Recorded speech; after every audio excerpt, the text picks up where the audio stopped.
Do you like conversation on a variety of topics? Feel like no one wants to talk about the things that interest you? Tired of only hearing the same political, sports, or catastrophe talk? Yeah, we feel that way too. Join two high-functioning geeks as they discuss just about anything under the sun. We can't tell you what we'll be talking about each week because we don't know where our brains will take us. It will be an interesting conversation though, so hang on and join us. Here comes the relentless geekery. There we go. How is Alan today besides wet? And actually it's so first of all, the big sad news is, I should tomorrow, and actually already today, be at the Mensa annual gathering. Yeah. I've been anticipating being at that for a year. It was shaping up wonderfully. We had a really great committee this year, and people were they gathered tons of programs from members and non-members. So we had that's my favorite part of the thing, is just all these 1 hour immersions into something someone is an expert in, that they're passionate about. You just get so much a cornucopia of like, wow, I didn't know that I wanted to know more about Herculaneum, you know what I mean? The other city besides Pompeii that got buried, or whatever else it might be. Right. Great special events this year. We had our gala dinner speaker was Shetterly, who's the woman that wrote the book Hidden Figures. I think we talked about this before. Yep. As well as a talent show, a comedy show, a drag brunch, a cryptic crawl, just so much cool stuff going on. And today, the annual gathering actually runs Wednesday to Sunday. Today would have been the colloquium. And I don't know if we talked about this that much before. The colloquium is a really cool event that Mensa puts on, where it's deep immersion into a single topic. And it's like, it's the stereotype of what people think we do at Mensa conferences. Right. This one was giftedness through the lifeline. And so, like talking about, many people have questions about gifted children. How do I know? How do I, the care and feeding of them if I have them and stuff like that? But also, Mensans are very aware, we are our own support group. Like, that doesn't turn off when you get to be a teen or a 20-something in the workforce, or a mature adult with kids and stuff like that. There's still things that are different about Smarties that you have to kind of be aware of. What kind of smarts do you have? Are you the curious type? Are you the deep silo knowledge type? Do you have, as we've laughed about, some traces of Asperger's, or things where you're the stereotype of the geek, the nerd, is that we're poorly socialized, and that's of course only a stereotype, but for some people they fill the stereotype quite well. So and it's not only you have great speakers from outside, like the professors, the authors, the people that really know a lot about that topic. And then you have good Q&As after each of their presentations. And then often there's a big panel discussion at the end where, and anybody who was at the colloquium, like, really want to be there. They're interested in the topic. And well, you and I have laughed about this. We were just at a Comic-Con, for instance, and I could start writing out what questions are going to be asked, because they're so boringly typical. Yes, of, gosh, what's your favorite sandwich, and what was it like meeting Bruce Campbell, and whatever else it might be. And instead here, there's really a lot of times Mensans know a lot. They know, if not as much as all the experts in the room, they're expert in that field as well. And so their questions are penetrating. Yeah, or at least there's a lot of knowledge, a little bit of basic knowledge on lots of topics that help you form a, like you said, deeper question, a question that's not just, well, how many parents do you know? It's something very specific with more connotations to it quite often. Yeah, and the discussions, just while you're seated in the audience, seated around tables for lunch, just kind of standing around, it's just at a wonderful higher level. You know what I mean? There's a bunch of friendship and quippery and stuff like that, but it's also, if you're really there to learn something, it's very cool to hear not only people's personal experiences of things, which is kind of like witnessing, but that's the lowest form of knowledge transfer. So does everybody think and feel this way? How do you get to statistical significance? How do you get to something that you could use to predict the future, or at least be able to say, oh, we recognize these 4 factors, and so probably you're type X, and therefore a good solution to why you're not fitting in might be this, or what career you should pursue, or what you should do with your retirement, or whatever else it might be. So I'm not to cut you off, keep going, but as a aside to that, this isn't the elitist, like, oh, well, now we're around smart people, we can talk smart, and it's none of that. It's really want to learn things, really enjoy that. That's how our brains are wired. I was at fireworks last night watching some guys throw football, and I'm like, damn, I can't even throw a football half as close as that. My point is, they had no problem showing off their skills and athleticism in front of people, and there was no big deal. But sometimes when you get your brain and you're talking on a level that most people are like, what are you talking about? They think it's elitist in that. So the colloquium and the AG is in a place where everybody's like that. You can really, not for us, but other people, let your hair down and, enjoy really that. True. That's one of the most common things about Mensa in general, but these gatherings is specific, is everybody gets your jokes. You don't have to slow down your conversation, use a lesser vocabulary. And put it this way, that might sound a little bit complaining, but it's real. I really take the bridles off when I am with my Mensa friends, because like I speak relatively quickly all the time. When I do a presentation, I must give 2 hours worth of material in an hour, because I just start. Well, no, 45 minutes, because you got to have 15 minutes of questions. There's a passing period and an AV setup time. That's exactly right. So, but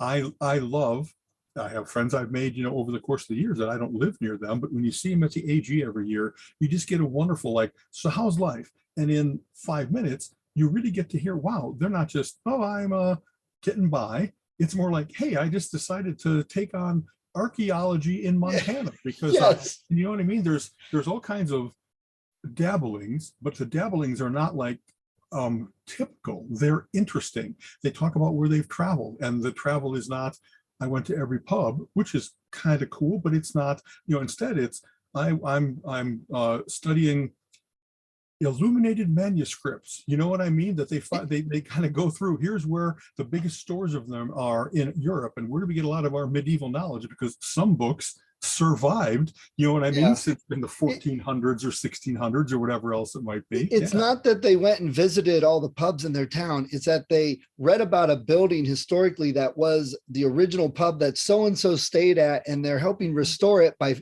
researching the type of wallpaper that was, that's the difference in how the brains are wired. This was Richard the Lionhearted's favorite pub. And what we find enjoyable and fun, because you say stuff like that, sometimes you get people like, why are you doing that? Because it's a load of fun. No, it's just how people, it's different. It's a slight differentiator. Exactly. So, and of course, a number of people are not only just flying, and some people are doing cross-country travel, and so you get to like, here's the cool places that they're stopping at. They don't just, we found a motel, and it happens to be near where Louis L'Amour wrote his books, or whatever else it might be. It's, I really love that stimulation. And people talk about after any kind of convention, when you're with your tribe, there's often that big like Monday letdown where you're like, oh, back to the mundane world. You know what I mean? Now I get to deal with tax consequences and stuff like that. So the reason I'm not going this year is because we got the conservatorship hearing for my mom, and it's on 7/8. It's right in the heart of the gathering, and of course it's not within drivable distance of Reno/Sparks, Nevada. And so I just, after looking forward to something for a year and then having it kind of like pulled out from under, and I have misgivings about this. I really want to be at the hearing. It really might be that it could be virtual, or that really what we care about is the results of the hearing. But this is a significant event in our lives. I really want to be there to see the process. And I've not been called as a witness or anything like that, but kind of, don't you want to know the rigor that goes into they're giving a human being's life over into somebody else's hands, financial and medical power of attorney, if you will. And I kind of just, boy, do I need reinforcement that our systems work nowadays. There's so many ways in which things are being frayed and undermined and abandoned that are importantly traditional and useful. And I don't want to think, one of the things that I have appreciated about the Brookdale facility where mom is that it really seems to be rigorous in terms of, it's not a scam, and they don't let scammers approach people there. It's a very safe place, and every other thing boy, upon my father's death, we started to get all kinds of stuff in the mail that are the usual kind of vultures circling. Yeah. When I go there and I processed the mail, they were good charitable givers to nature causes and veterans causes and whatever else it might be. But there's also all these other kind of scammy stuff, and like it's a stereotype in the, again, I'm trying to use overusing that word. It's a tradition here in the United States that people think that as you get older and you're, I don't know, a little less mentally there, a little more trusting, that people swoop in and try to be like, hey, oh well, Right. I just want to make sure there's, I don't know, all kinds of, like, my mom and dad were really good to me and I want to be as good to them as I can be. And so it's important. It's important to be there. It's important to be part of this process. And just like Colleen and I laugh about this all the time. Wow, we got 2 things going on in September on the exact same goddamn night. Why is that? Why do we have to make trade-offs and give-ups instead of, couldn't we have coordinated this somehow? So, and I've been realizing lately how much this has been wearing me down. You know what I mean? It's difficult to be out in the house where I'm packing things up, and so I'm saying goodbye to my parents' life, if you will, and I'm handling their affairs, and my brothers are also participating, but I'm doing, I think, the most of it because I've done the most visits, if you will, and it's just weird how much I'm more emotional than usual. I'm more down than usual because death ain't any fun. My mom having Alzheimer's ain't any fun. It's hard to face these things of, this could go on for a while. And I don't know. So I was really looking forward to this little gathering as a relief, because you really can just put the world outside the doors for a while. You know what I mean? Just play games and go to silly programs and cheer on the Mr. Mensa contestant and whatever else it might be. And Colleen and I are not getting a chance to do that. Yeah. And I kind of said, I need to be at this hearing. You don't. Colleen, do you want to go? Well, we've enjoyed these things together, so she doesn't want to go by herself. But then it's like, well, what a sad sacrifice for the both of us. I was going to do a talk on comic book geography in the multiverse. You know what I mean? Geekery personified, epitomized. Right. Colleen was going to run the Carnelli tournament, which is a cool, like, word association game that Mensans play. And now even those little bits of things we love doing with our friends, things that are highlights of past gatherings, whoop, rug pulled out from under. So I just yeah, totally. Well, with your parents, from what we've talked about, you have good memories. You had a good time, and you have, so there's no words that are going to be that consoling, but there's a lot of people that don't have that, and a lot of people that don't have good memories. So you've got that. No, not that you don't have regrets, but everything's not a regret, and you and your brothers aren't fighting. You're not arguing about this, that, and the other thing. So exactly that. There's very little family drama going on. Right. You can tell that people under pressure, they get a little testy and stuff like that. But there's no like, wow, I'm the black sheep of the family, returned to steal the family fortune. There's none of that crap. Oh yeah. You know what I mean? So I could go on about our family when my grandmother died and stuff. Not even worth it. But and the AG, I haven't been to one for a couple years. I mean, almost 5 years I haven't been to an AG. So I'd really love to get back to one. And I'd love to, sit in on talks and do a talk or two, maybe try and get our podcast a live one of it or something. Honestly, that if we end up going next year at Baltimore, it's closer. Yes.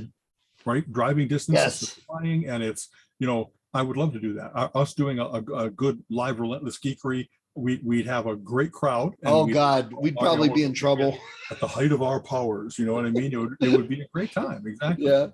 One of the things that's worth pointing out about Mensa is, they have this tradition over the 4th of July weekend, but instead of going up to like, oh, how about Canada? How about Minnesota? No, we go to Phoenix and Sparks, Nevada. It's in a desert. You know what I mean? Like, luckily, someone pointed out, this is the high desert instead of the low desert, whereas Phoenix is getting like 110 degrees. And for an extended period of time, this is only going to break into the 90s regularly, and 50s at night. Deserts are weird like that in terms of there's a huge temperature swing because the usual things that like absorb and give off heat, it's a different climb there. Right. And so I don't know. The gathering had been in Reno 10 years ago. So we already kind of had a chance to explore Reno and Carson City and Lake Tahoe and stuff like that. And this was going to be at a resort hotel that, for all I know, we really wouldn't have left it. We just would have taken root in this hotel. It's like 90 degrees out there, air conditioned in here. I think I'll go play another game, Right. but I love doing that. I love exploring. Where's the best barbecue? Where's the cool little history museum about Yes. the railroad that went through, or whatever else it might be. They did a great job with tours this year. They had everything of interest in Reno/Sparks. They had a thing, let's go to see some wild Mustangs, and let's go to the Mustang Ranch. And that's not the ranch where they keep the Mustangs. That's a brothel. Yes. I think I might have mentioned that before. Yeah, we were talking about that because it's like, you can tell this is the Mensa group because they're asking all these questions about, well, how do you get paid? And what do you like import beds? How long do you keep the mattresses? What sheets are you using? Right, It's just like details. Exactly. Yeah, it's not the questions normally asked.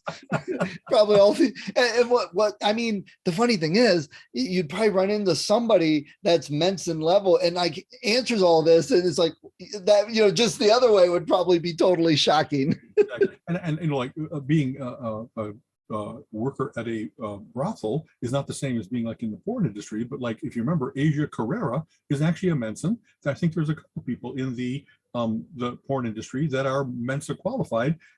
I don't know. It's kind of cool we're everywhere. Oh yeah. There's truck drivers to presidents. There's porn workers to nuns. There's everything that you could imagine for having to have a high IQ, and you just express it in different ways. So that's kind of cool. That's a great way of putting it.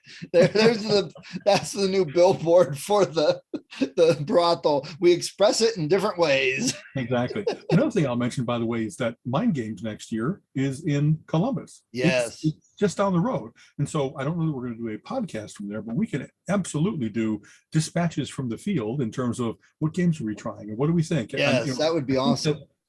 I don't know.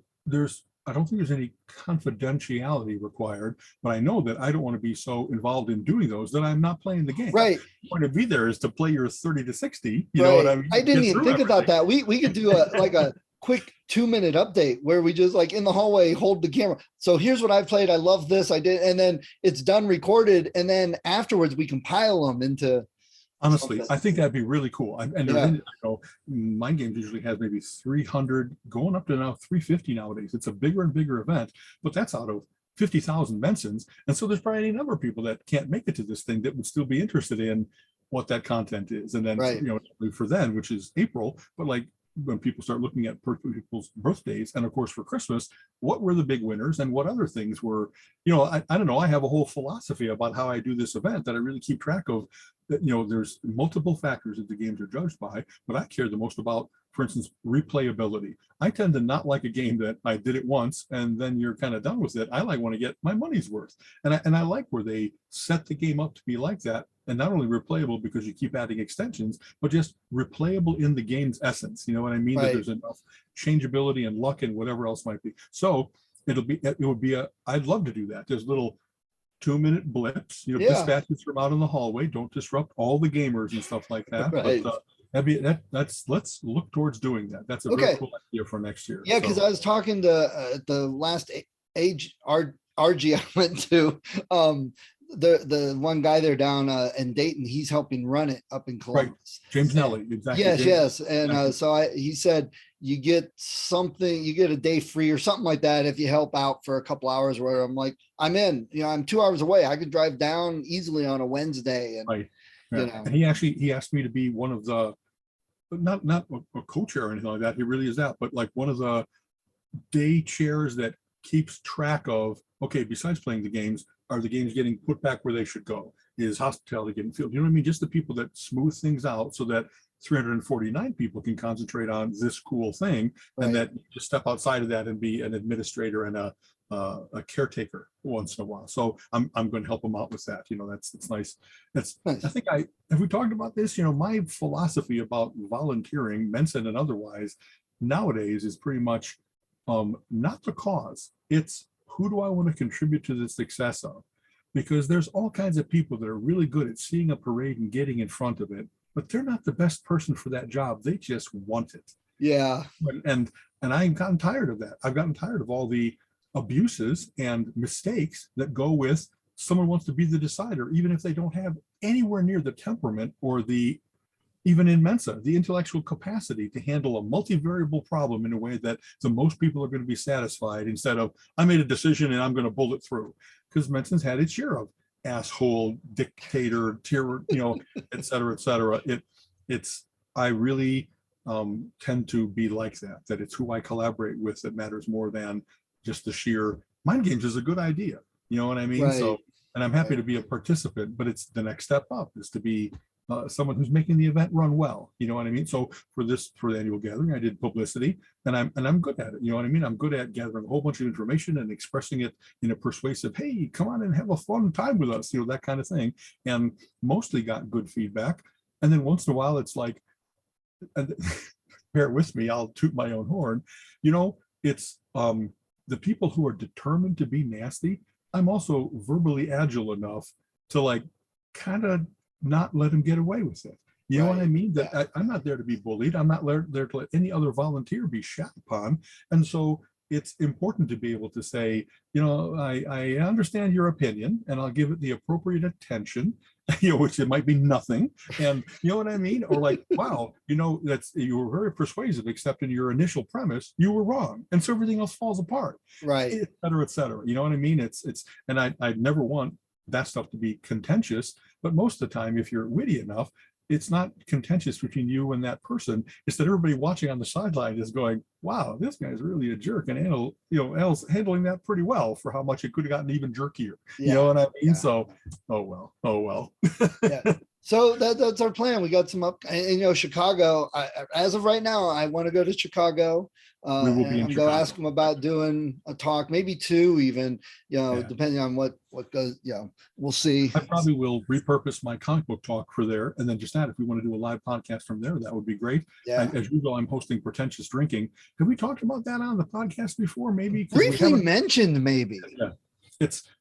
It's kind of funny. This is so much like, hey, let's what do you and I have in the pipeline, as if we're sitting next. What's your next movie there, Bill?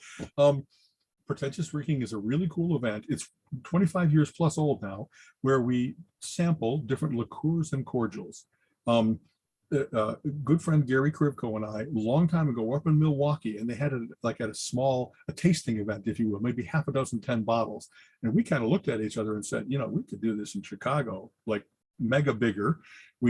Chicago has a very cool institution, if you will, called the Gobs Trust. There's a guy named Burton Spain that left money to Mensa in a trust. So the good old Burton Spain Trust, Gobs.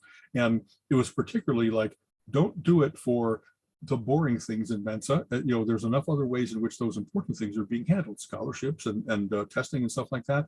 We want this to be the way that Mensans have fun, that they socialize. And so it helps to sponsor new events. And so we jumped into that and said, hey, we will charge $1 a shot, but we need the money up front to be able to buy it. And then as we did it better and better over the years, it stopped being that we had to go to the Gobs Trust, because it really is for new events anyway. And it just started to be part of Halloween. So, in a big room, Halloween has 500 to 600 people. Half of them show up, and honestly, I already went into too much of the administration. What matters is it's really cool to be able to try something expensive. Often these bottles are, $20, $30, $40, $60. And in a bar, it'll cost you $6 or $8 a shot, and you might hate it. So instead, everybody gets like 4 little shot cups. And so it's not like everybody just bellies up to the bar and drinks themselves into oblivion. That's not what Mensa is about. Yeah. Though, and they everyone socializes and they dress up. And that's right. It's a big mingling event. And that's exactly right. Pinky's out. Exactly. Yeah. That Pinky and the brain. Haha. And actually, I think I initiated the Mensa toast, which is brain cells to spare. Boom. So Gary he moved to St. Louis and stopped being as involved as much. So Colleen stepped up to do it with me. So we have like 24 16 to 24 pourmeisters, depending on how much room we have. And so they man the tables, and they have sections. And Colleen and I go shopping, and we have all the leftovers from the previous year, because liqueurs don't go bad in a year. Certain things do, like cream liqueurs. You can have a bottle and you can turn it over and now it's cheese. And so you can't really save that That's bad boy not up. very prestigious. That's Yeah. not very pretentious, exactly. But otherwise, everybody gets to try all kinds of things. Some people, they come in and they've tried things before and they're like, it's been a long time since I had a shot of amaretto, a shot of Benedictine and brandy, my particular favorite. But we go searching every year for what's the cool new thing, anything that you can distill's not the right word, anything you can ferment can be made into a liqueur. So we've had caraway seed liqueur, and I'm going to name some of the worst. The Kümmel, the caraway seed liqueur, oh my God, it was terrible. Artichoke liqueur, it's called Cynar. It's like, that's close enough to cyanide to be like what it's like. And we had snake wine one year that somebody brought from either Thailand or Laos, that they actually kind of like brought on a plane and they weren't sure that it'd be allowed and stuff like that. But like you have in various different mezcal or things that there's like a little worm or a little beetle in the bottom, this had a snake in the jar. In the bottle, I should say. And it tasted nasty, but it wasn't horrible until enough of the liquid was drunk down that the snake was out in the air. And then it was, well, it's a rotten snake. It's a snake that got so and every year there are people that like belly up to the tables and say, so give me some of your best and some of your worst. And it's like, well, best might be a matter of your personal taste, but I know what this year's worst is. Step down over here. Yeah. Where that right there is what we were just talking about earlier. My cousin will say, I don't want that. That looks horrible. I don't want that, but a typical trait of a Mensa high IQ is, well, let's try what's bad. Let's try. And you want the experience. You want to see, you want to compare. Why is it bad? Exactly. All the time, with food, everything. I'm like that. Yeah, I'll give it a try. It looks horrible, but yeah, I'll give it a try. Yeah. And also my palate tends to be towards the sweet. You know what I mean? I really like all the different fruit and berry brandies and stuff like that, where people really like the bitter. Yeah. And so you're going to get Unicum from, and another thing we try to do is, it's not only the United States, there's things from all over the world that are almost like the traditional liqueur from that country. So you want to get, what's the Hungarian one? What's the Irish one? What's the, all over the place, you know what I mean? And there's enough good liquor stores in the Chicagoland area that we've been able to find all different kinds of things like that. One place we go to called Binny's, so shout out to Binny's. Binny's Beverage Depot has just an amazingly good selection. Instead of a little section like other places have, they have a whole aisle. And we kind of work our way down and say, what haven't we tried before? What things have poured through in previous years, so we should get a replacement because more people will want to try it. You know how this works. I have a master spreadsheet that's now, right, 25 years old that I've got really good data on what worked and what didn't, and what things I want. Sometimes lately, I've actually bought 2 of certain things because, as you might imagine, Mensans have, like the public, you're going to love something that tastes like mead with a kick. It's honey wine. It's just so perfect. Anything involving chocolate, anything involved, and I pretentious. The reason that it's that is it isn't any of the flavored rums, flavored vodkas, all that kind of stuff. I don't want something to taste like cotton candy. It really is a liqueur or a cordial where it's something that's kind of been distilled down to its essence. And so when it tastes of elderflower, it really is, wow, I didn't know what elderflower is going to taste like, but how interesting and complex this is. You know what I mean? And so we have sections, like people who man the various different tables. Here's the cream liqueurs, here's the chocolates, here's the things that are best served on ice, here's the nuts, here's the vegetables, you know what I mean? Yeah. Any vegetable can be distilled down, you know what I mean? So broccoli and cauliflower. Exactly. And there really are people that are like, and I'll have, drink your veggies, I'll have little signs up that extol the virtues of what you're getting into there. And for 2 hours, it's just such bonhomie. It's such conviviality. Everybody's having a good time, but we're watching our friends. If anything, another reason that I love sponsoring this event is I'm not a big drinker. I drink at this event and on New Year's Eve. I really don't like that people get drunk and then get in their 2,000-pound weapon and drive it home. It's terrible how much that's still a part of our society. Even with Uber and Lyft and all that. That's right. So this is, everybody's in the hotel together. Even if you get a little goofy because it's not only that pretentious drinking has alcohol, there's free flowing beer and wine throughout the entire gathering. So sometimes people have been nipping away at their beers and then they show up at our event. And so sometimes people have had to be like, okay, let's take you back to your room and make sure that you're not going to Bon Scott yourself. You know what I mean? Right. your position so you won't drown in your own vomit. But we haven't had any Yeah. incidents of someone really got stupid, really got, 9 sheets to the wind, et cetera, et cetera. Right. We have had people that were put to bed come back to visit again in their bathrobe. So, you know what I mean? Well, but how do you know? Because sometimes people walk around in their bathrobe and slippers all weekend anyway. And there is some of that too. That's true. We do have people that have the big puppy slippers and stuff like that. So far as I know, there hasn't yet been a pretentious drinking baby. Oh, well, you know what I mean? We should check the statistics for 9 months later. 10 See, months that's what I'm later. saying. If it really was July, right? You know what I mean? October plus 9 months.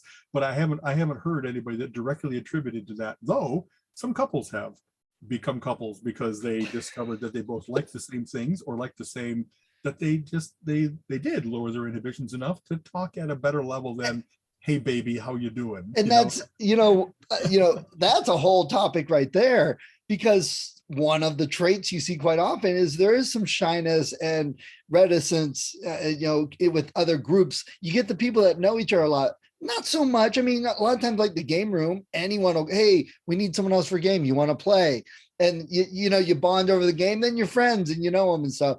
It does get difficult for this way of thinking or whatever to find somebody in that romantic era. And exactly. And so this is the same social lubricant as it is in every other bar. Or exactly. With people of like mind. Yeah. I'll tell you, every year after the event, I field questions from people that are like, man, you had a banana liqueur that I absolutely loved, but I didn't get the name of it. And because comes a master spreadsheet, most of the time I recall because I'm that guy that remembers everything. But a lot of times I'll have to be like, okay, was it this or this or this? Because we actually had 3 banana liqueurs this year. And then I was like, I'll even have a little picture. I'll say, does any of these names ring a bell? So I've been able then to do that cool thing that it really was also designed to do. Try a bottle for, instead of buying the $30 and making a terrible mistake, you find the one that you like, and then you're going to have that in your house so that when you want to have a sip of that perfection, that distilled elderberry, that perfect maple brandy, you know what I mean? We've had all the different chocolates, the dark and the light, and it has caramel, creme de leche, dulce de leche.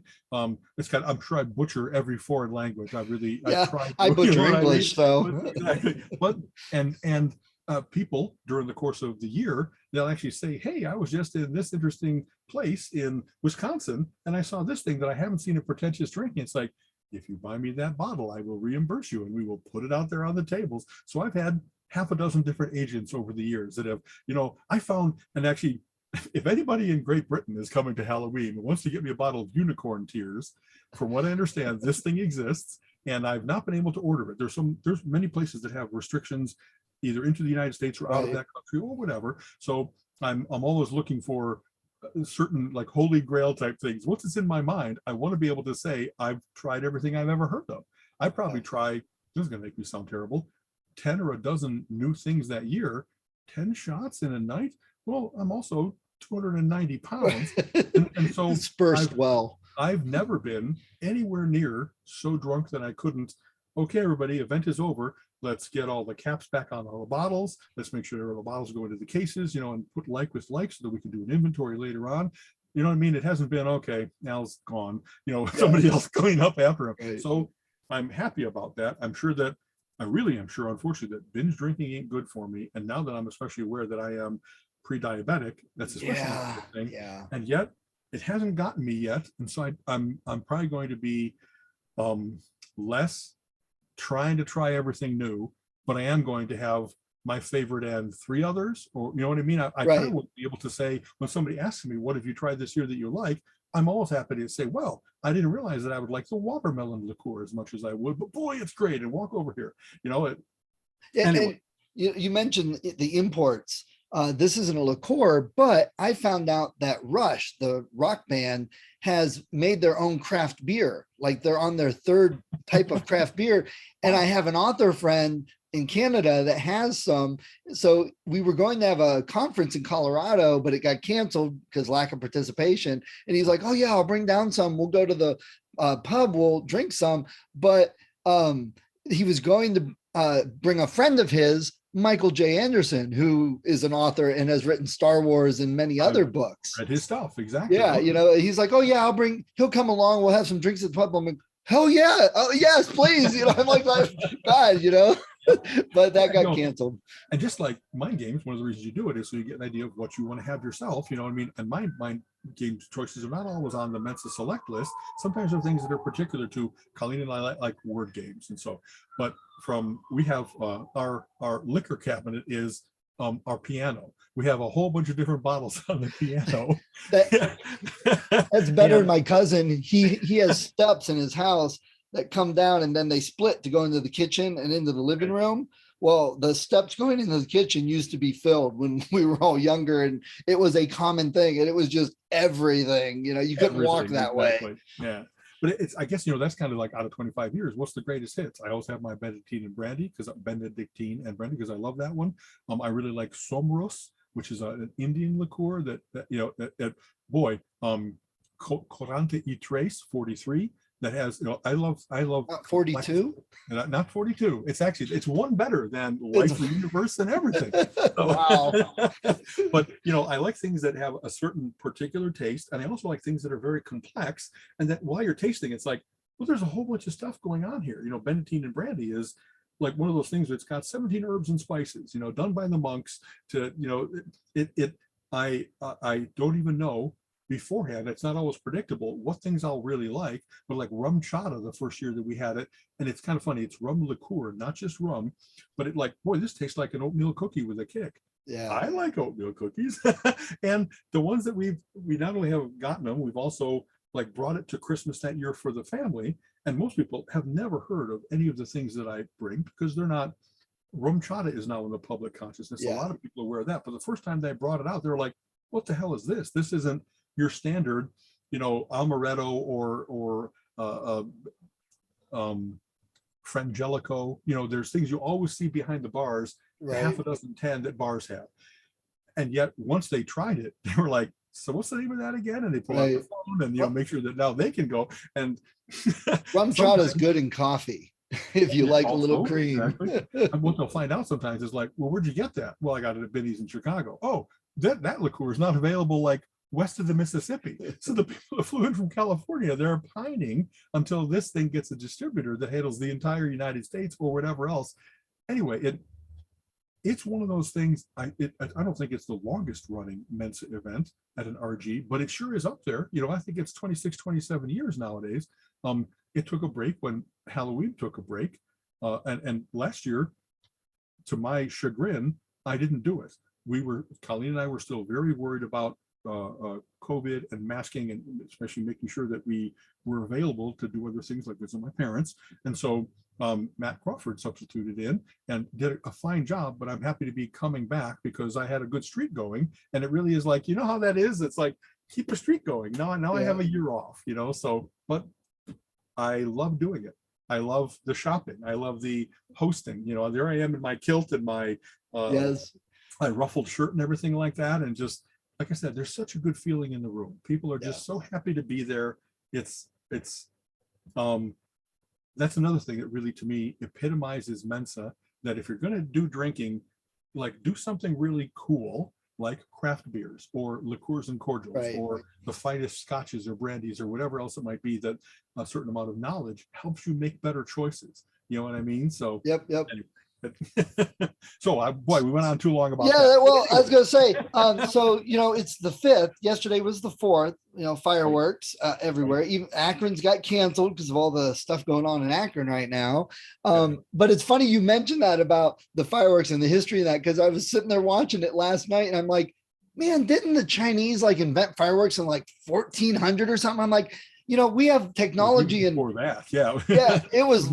I'm like, man, how did they really pack it and get it to so they're not killing themselves, blowing themselves up? And right. I was like, we've got this wonderful display, and they were really. I was down in Orville, and they were really doing some trying to coordinate it, not just random all over. So they had these things they were shooting off, and it's like boom, boom, boom, boom. But it was just these sparkles, and it went Exactly. across back and forth. And then they were shooting bigger ones up above it. So it was a combo thing. And I'm like, man, that's all from what the Chinese did hundreds of years ago. Exactly. And how did they figure all that out, and the colors and all that? Of course, my brain starts analyzing. It's pretty, more than pretty. And I guess that I am right there with you. I love the fact that they're beautiful, and that they have gotten that level of coordination and mixture and that kind of stuff. But early on, it was like, well, what makes that one red and what makes that green? What makes the flinders, the little glowing parts that come down?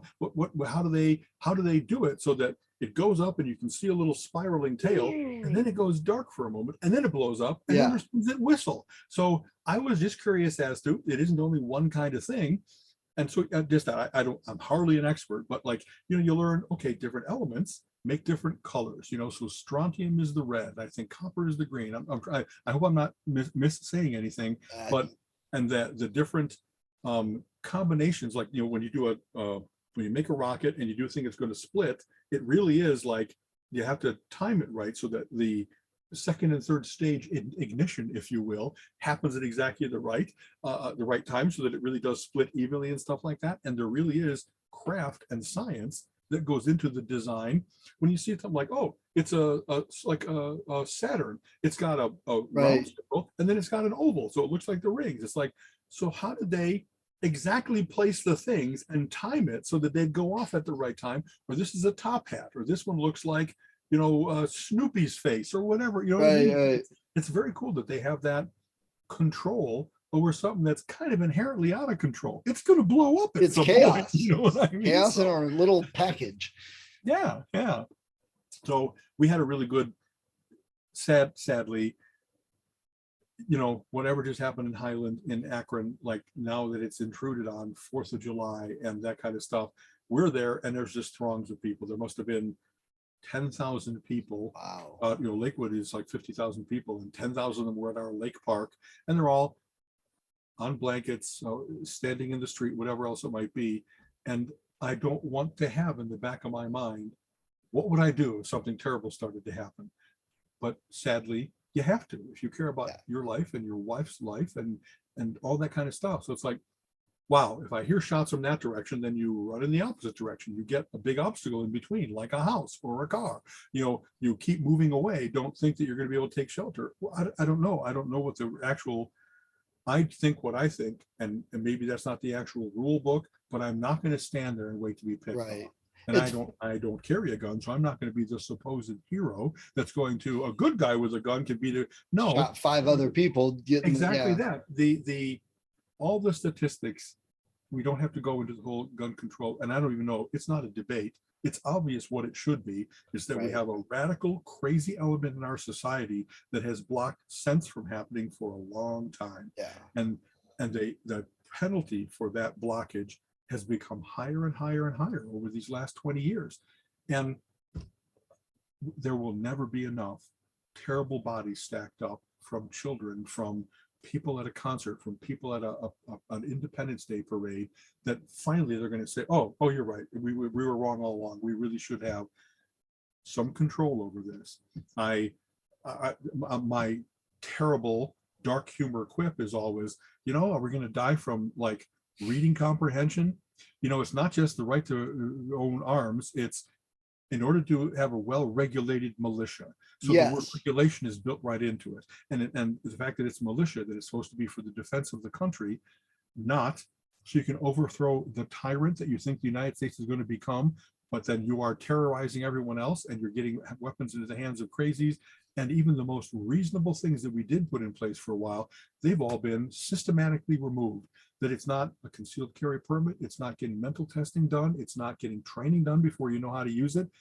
That it's just, we want to go back to the Wild West, where the most vicious guy with a gun somehow is in charge. And I just can't stand that. That's our posture as a society. So what are we going to do? We're going to get all the bad guys out and put all the right guys in and finally pass these laws, and then we're going to do a concerted effort to get people to trade their guns in for money, get people to get guns out of the hands of the worst of the already offenders or potential offenders. Right. What are we going to do so that it isn't that every parade and every church and every school and every movie theater, and like, you can't name a place that hasn't been ravaged by this now.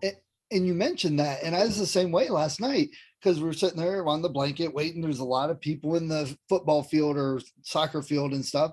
And we were looking at the dogs and stuff. And it's like, wow, there's like a whole lot of German Shepherds. Oh, they're all gathering in groups. I'm like, oh shit, what the, is this about something to go down? But it was just people that had German Shepherds. They started talking, hey, I like your dog, but your brain jumps anymore. And that's not the way to live. And as I survey the crowd, I want to like, hey, everybody, I'm happy to be your friend. I don't want to be going, is that the guy? Is he dressed with the wrong jacket that would conceal a bunch of magazines? Is he like looking around in a way that he's not looking up at the sky? He's looking for like a place to shoot from. I can't stand that we have that element in our society and that we haven't done something to curb it.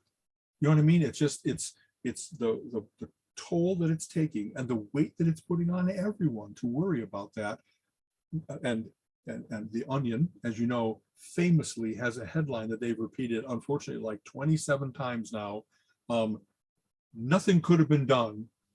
Right. Says the country where this is the only place it happens on a repeated basis. Yes. I wish I could quote it directly because they put it perfectly pithy, but like in every other place that they've done, New Zealand, all in Europe, everywhere that you've read about how they had a terrible, tragic incident, and then they did the right thing and they regulated it and they made sure that it's still in the hands of law enforcement, that it's still useful for sports hunting and all the right, if you will, purposes that it can be put towards, but all of the, not just Saturday night specials anymore. Now it really is assault rifles. Yeah.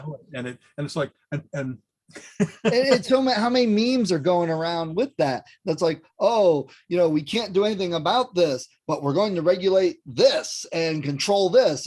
Well, wait a second. How, that's the same thing. That's boy, is that a perfect thing to say, that when you have a discussion, when you have a debate or an argument, there's rules to how you can persuade people because you bring facts and you follow logically to the conclusions of those facts. And you don't keep throwing out sophistry and false arguments that sound good, but they're wrong. They're wrong as you say them. And I can't think of how many topics do we have nowadays where people use the same repeated hack crap argument, but that's their trump card. That's where they say, if I say this, then I win the argument. Right. But still, like with COVID magazine size, I don't want to debate about what's an AR-15 or not. Like the fact that they immediately go to all the tactics that don't move towards shared understanding and what can we do together, that it's all contentious and meant to fragment the discussion and get no progress. I've still heard with COVID, people say, oh, you're one of those sheep. I don't wear a mask because I like to breathe. Really, people have been wearing masks for 2 years. I haven't heard one person dying because they have the mask on. And that's still your argument? The doctor that's going to save you in case you do get it, he wears a mask every day. All day in surgery. Why are you such a liar? Why are you lying to yourself? But that's the lie along. Honestly, Al, I really think they honestly believe it because they can't fathom that what they want isn't the best thing, and they will believe whatever supports that. They could take a lie detector test. You could not detect that they're lying. They don't even think they're lying. They think you're so wrong. They think you're so stupid that you don't understand how wrong you are because they are right. How do you argue that? You're right. I think you're right. But what comes with, we have all kinds of people that go to the commandments about why we should be doing various different things, go to the Bible. And funny, I don't think there's any prohibition against slavery or abortion or various other hot button issues, but there sure is a prohibition about bearing false witness. And that's not only lying, that's not trying to get to the truth. You commit as a society to like seeking the truth together. You know what I mean? That's the Enlightenment. That's civilization. And Enlightenment is a bad thing to say because it was kind of opposed to the church at the time. But way back then, the reason that we started to have laws and tribunals and so forth it wasn't, can I bribe this guy so I get my way? No, it's that we're going to catch the criminal, look at the clues, find the guy that's been taking the bribes, whatever. It's the seeking of truth. And someone that stops at whatever they think they believe, that they don't try to get rigorous about how you pursue the truth, that they don't try to say, gosh, there are experts in this. It isn't what I happen to see in a YouTube video. I should seek out the experts. I should myself become an expert, but that requires my becoming less passionate about what I already believe and more open to, I might be dead fucking wrong. But that's that's see that. Again, you know, that it makes total sense, and it's the truth and all that. But they don't even think that way. You know, that again, well, this is what I believe, and that's exactly what's true, and everybody else is wrong, and nothing will change that, and you can't tell me anything because you're a conspiracy, you're lying, you're against this, you're controlled, you know, I have all these beliefs that are just not reality, but it's delusional. I for a totally different situation, which I'm not going to go into, but I used to bring up the argument. I'm like, but if I was in an insane asylum and there was a guy in the corner with his hand in his jacket going, I am Napoleon Bonaparte, how do you argue with him that he's not? You can't. That's why he's in there. Right. But that's what we've got here with all these other people with all their beliefs. It's the same thing. They all think they're Napoleon. There's no way you'll convince them separately, differently. And so what do we as a society have to do? Move to Canada.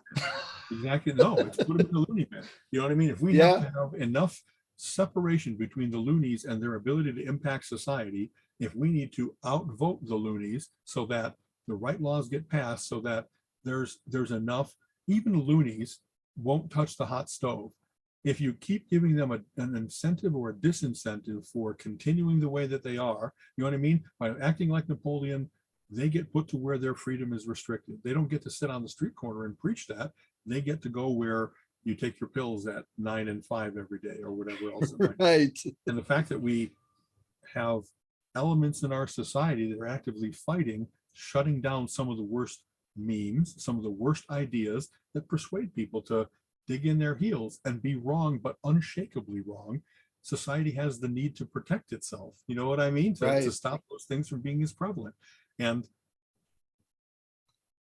we've slid away from that because we sure have allowed all kinds of bad ideas. Every time that you hear about the election getting stolen, absolutely untrue. And you know that anybody that says that might be unshakable, but I have a certain, this is a variation on, don't attribute to malice what can be explained by stupidity.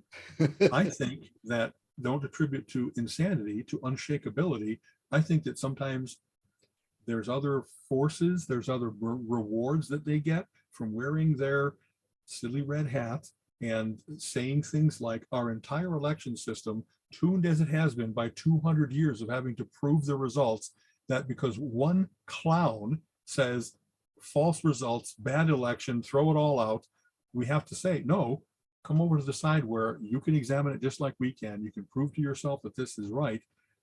And eventually when that clown goes to jail, when he's in prison because he really did lie and incite and do all the wrong things, it really might be that someone's going to say, I put a lot of confidence in a guy that's been proven to be not only wrong, but maliciously wrong. That seems so right. Evil. That seems so right and logical, but what you're actually getting is, oh, see, they're still railroading things. They're still controlling it. And I had people say, yeah, Obama's paying those people to say those things about Trump. What? So the crazies will eventually run out of a forum. You know what I mean? The fact that we have the Boberts and the Greens and whoever else, Palin making a comeback, like the society has a need to stop putting a microphone in front of them. Yeah. The fact that, like, I don't know, after I heard some people speak twice, I knew I'm never hearing anything sensible out of their mouths. You know, the fact that they're so willing to jump to the microphone at every tragedy, it's like, why are we still allowing that? That's not news. You know what I mean? Maybe Fox News is going to have it and they have a certain cachet in society, but all the other news places should not only be spending time telling the real news, but continually pointing out, as places have, here's the 20,000 lies that Fox News has told, that Donald Trump has told, that, you know, that we can provably, they keep on spouting bad things, then finding out that they're wrong, provably, and then still continuing to say it. Now it's not just they were mistaken. Now they're actually liars. And then, Right. and this is, you know, this is happening. All the things we've been having going on with January 6th, those hearings, I see continually people getting on TV and talking about what's wrong with all that. I don't see them stepping up and under oath saying that. And that is a huge telling thing, because Yes. then the crime is perjury. They lied knowingly, Well, willingly, and they some of them won't. are ignoring the subpoenas and they're not coming in. And that's what we had. What Thursday is, there were a couple aides that stepped forth and said some things like, these are the emails, these are the conversations. And this is what I was told. I wasn't following it all at the time, but that they like they had convened, taken a break for the holiday and that, and they said, everybody needs to come back right now. And it was that big of revelations. So, you know, Well, you know, ever since, it's kind of funny. The first time that we had those hearings, and I think Karl Rove was the first one that in memory I can remember saying, I'm not coming, and he got away with it. Instead of that guy being manacled and monkey walked into the court and said, you're not above the law. You will indeed answer these questions right. because you're the one that has a lot of information that we need to get to the truth. And even if you're not yourself committed to it, we are. Yeah. And so now the fact that they can just say, I don't think I'm going to make an appearance. I kind of can't believe that there aren't half a dozen Secret Service guys or Department of Justice, wherever the appropriate, you know, the who is it, the chaplain's office, you know what I mean, whatever the court people are, that go and get those people and say, you were served a summons. That's not a maybe I'll make it. That's a court order. You got to be there. Right. So how we keep, and it's not only that they get away with it, it's that then you created that precedent of other people think they can get away with it too. And only like, oh, well, why people don't start saying, you know, the fact he doesn't want to appear in court, guilty. Well, that's again going back to the testify under oath, and that's why he's not showing up. But going back to the loonies, that's not their response. Their response is, well, of course, because they're just going to twist his words. He knows the truth. Why should he go and appear? That's their logic to it. Again, how do you argue with thinking like that? You know, that they support it. Saying the way courts work is this, that everybody has the right to face their accusers and you have the right for cross-examination. You will get to the truth, instead of the guy that just gets to stand in front of a sea of microphones and say whatever he wants. And then you hope that the correction will be in the newspaper, that some other commentator in an op-ed piece, you know what I mean? Like that if we're looking for a vehicle for finding out the truth, the courts with this antagonistic system is really good at getting to that.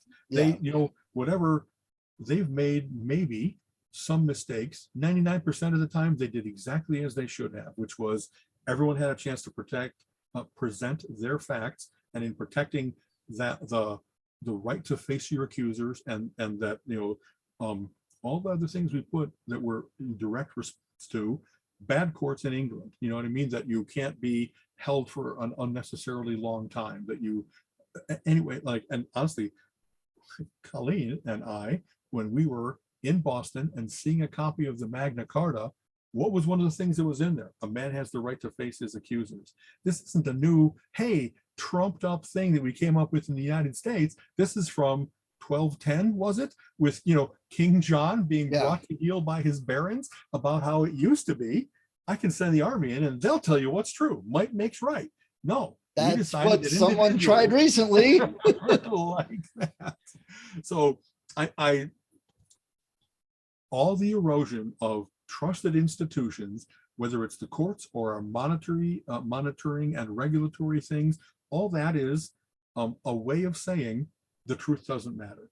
That I want to be able to get away with things that before we had a way of curbing you. And it can't be that your lie is so persuasive, that your money is so pervasive. It has to be that we maintain these institutions. And so I don't know, as a geek, like, how do we keep putting that method forward? I share often things like, so here's the Ad Fontes' media chart that talks about which are the sources for news that are the least biased and the least political, you know what I mean? And like, if you want to find something out, if you want to get to the truth, go here to the top of the pyramid where the BBC, Christian Science Monitor, I'm trying to think what's the least biased and the most authoritative, they cite facts, etc.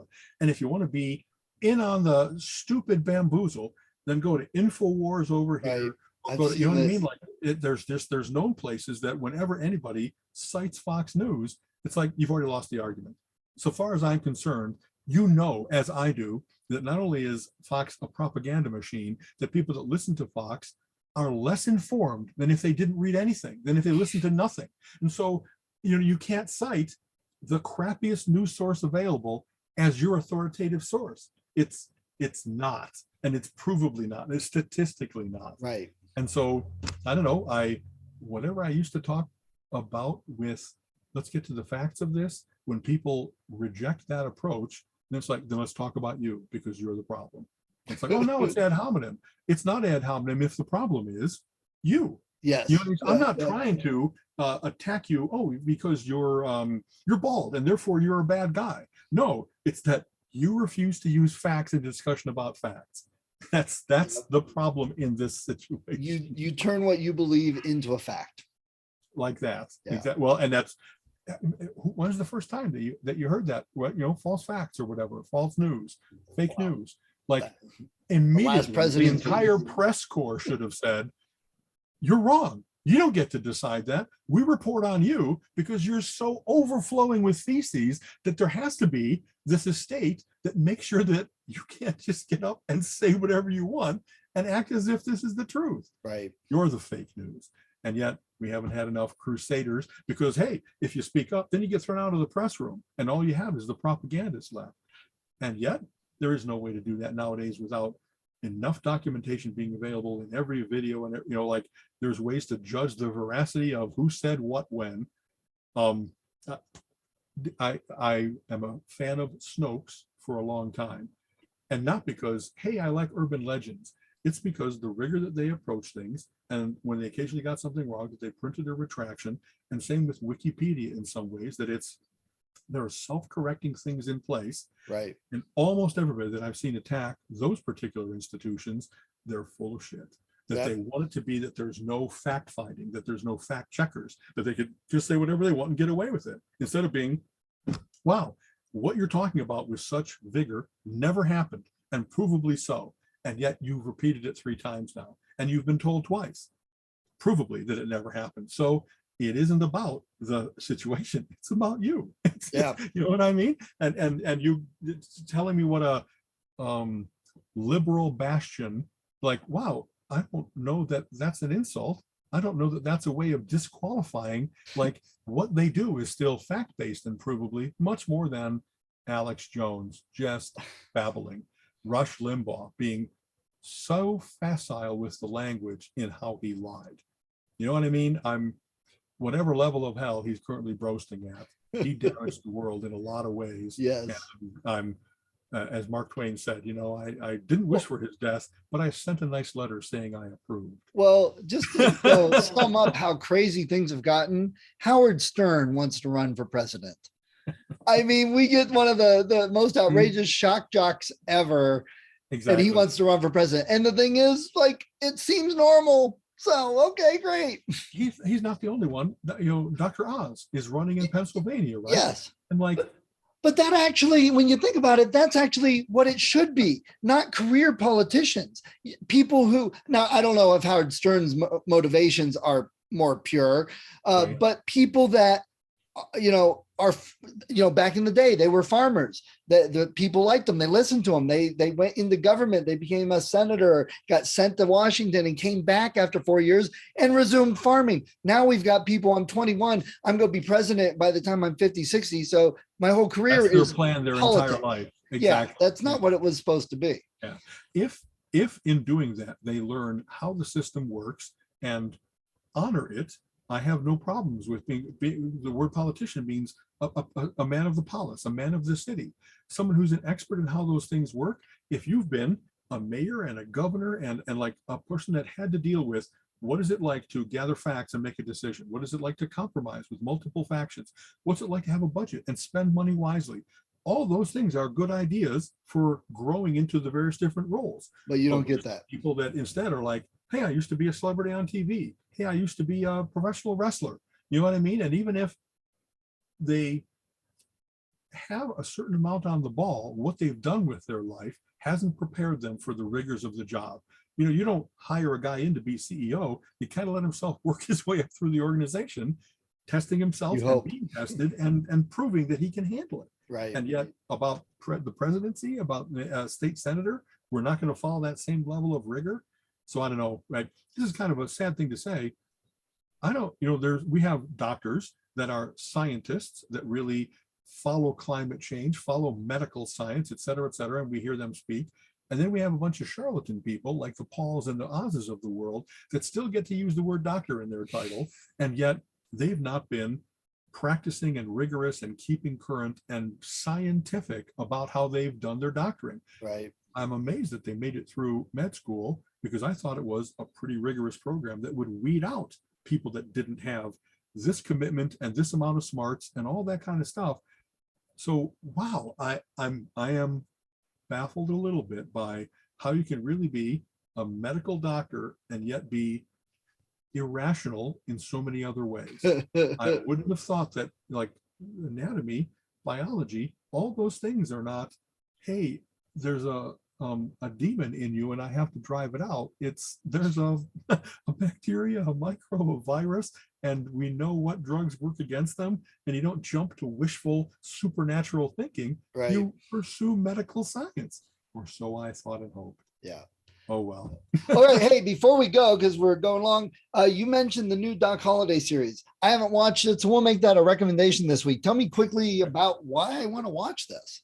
I'm sorry, it's not a watch, it's a read. There's a read. Okay, a book read, series. exactly. It's by M.M. Crumley, who is a pseudonym for a lady author out of Colorado, and I don't know that it gave her real name. They just said it was a pseudonym. They're a little bit, one step maybe more than teen fiction.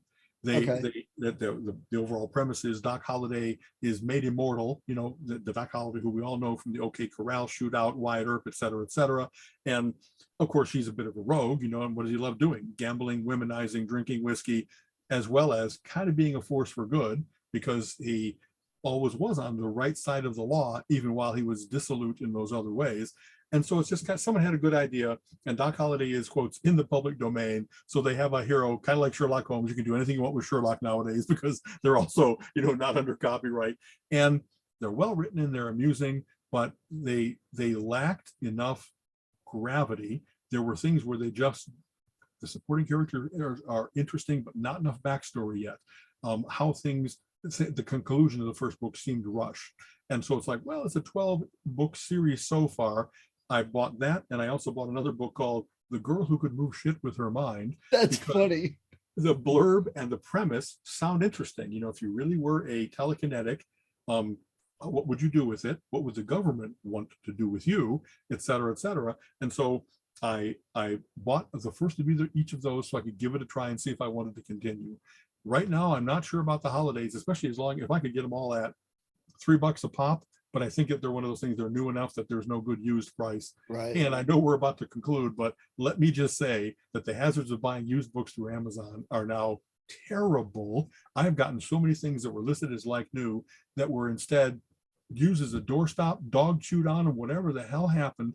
And so now I've commented on that, and multiple people said, well, you should try Ava Books. You should try A Libris. There's multiple other sources for good used material that's more curated, better bookstores. It's not just someone hit the library used sale and then resold it. You know what I mean? And especially my explanation for why it might have been that this reputation has been sundered is because the pandemic hit, people weren't coming into those bookstores. They had to sell something. So they just kind of bumped the grades up a little bit.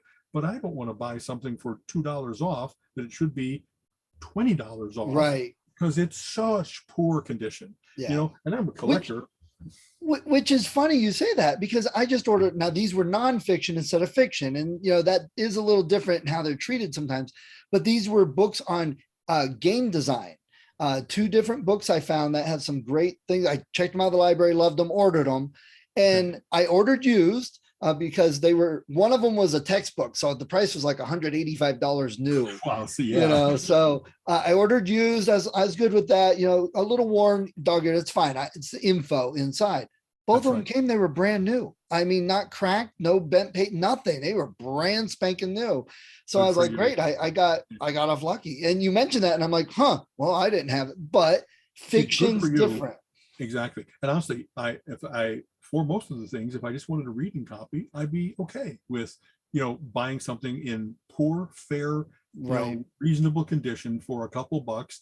But I'm a collector, and when I see like new, I really want it to be, a slight nick, but I saved a couple of bucks. And instead, there's just been this huge stark contrast, and it worked so well for the first 18 out of 20 years. And over the last couple of years, it's just collapsed. I can't trust it anymore. Right. Even when I seek out, like, they not only have a reasonable price on like new, they've got 30,000 satisfied customers. Well, apparently they just said, we got to let our reputation go to hell because we got to sell something. And in many cases, it's been, I said, well, this wasn't like new. And then they gave me a refund. Either I sent it back, or they actually said, hey, just hold on to the book. We don't need it back. So they kind of know that they're scamming a little bit. But in other cases, it's been tough. We're a small concern, and you know what I mean? Amazon will resolve it. I then have to raise it to Amazon. And I know this is a terrible thing to say, but I want this to be easy. I don't want it to be that I bought this book and I saved a couple of bucks. My time is worth more than the $2 that I saved. And now I'm having to go through 3 forms and 4 letters to get my money back. And that's what they probably, some of them No. rely on, the hassle of getting the I think refund. So that's exactly for right. $3, Yeah, it's kind of funny. I don't think that I'm cheap. It just has been such an obvious change from how I used to be able to buy with confidence. It's like, you don't buy a crossword puzzle book and find out that half of it is filled in. You don't buy a book that you want to have like on the shelf looking nice, and then these two look nice, and this one is just torn up. Like, I wouldn't have bought this if I saw it in the bookstore at any price. I wouldn't have bought this because condition matters enough to me. You know what's even worse? If you get a crossword puzzle book that's half done, it's if they're incorrect. If that's the reason they're half done is because you put the wrong words in, and it's in pen. I've occasionally done that. On an airplane, they used to have a magazine and they'd have a puzzle in it. And I can't tell you how many times I got there. It's like, I'm spending all my time correcting things in this puzzle. Their vocabulary sucked. They didn't have any oh, well, you're exactly right. That's even more irritating. Yeah. All right. We went wild today. That's good. That's fine. Indeed. Okay. So are you going back to California anytime soon? As a matter of fact, Thursday? This week. That's right. Actually, For the I have my conservatorship thing, and so it and a shorter visit this time, but it's because they had a COVID outbreak in the facility. I've only been able to visit with my mom this last time outside and masked and everything, making sure that I'm safe, they're safe, and that the people that were there sick are indeed quarantined. I just sent an email to them saying, okay, I'm coming back Thursday. I'm hoping that we can meet besides outside because mom is more comfortable inside. She doesn't like getting too hot or too cold, et cetera, et cetera. And then we'll see what has to happen in August, September. The big thing is that hopefully with the conservatorship here and going the right way, we will then have the responsibility for her and we can really take care of her and keep her solvent and keep, you know what I mean? It's right now there's been that the law is designed to still treat people as individuals, even though they were married for 60 years. And we had to make sure that we could act as dad since she's the survivor instead of my father, which was not everybody's expectation, as sad as it is to say it that way. So we now will be in a much better position to be responsible and make sure mom is I wish you luck for her. Exactly. Thank you. Rough week. We'll see. Every time you go into a court, it's like I have very little idea of what really goes on in here. A big part of this is I want to know. I want to see what happens. And I want to know. Real quick, I remember the one time, small, light little mishap, but had the cops called and I had some paperwork to fill out and he just had me sit in the back and I'm in the back of the cop car, which I've never been in before. And he wasn't arresting me or anything. I was just sitting there to fill out paperwork. And I'm like, so are they always like this? What do they do with this? And I'm asking all these questions. He's like, what the heck? Just fill out your paperwork and go. Exactly. Honestly, my how I think I've lived a good life is how I've spent none time in court, in jail, in a cop car, et cetera, et cetera. You know what I mean? Well, I haven't been in that, and even under happenstance and stuff like that. The number of interactions I've been have been speeding tickets. You know what I mean? Maybe it's like that for virtually everyone. So, but they say a good friend you can call and say, hey, I need bailed out of jail.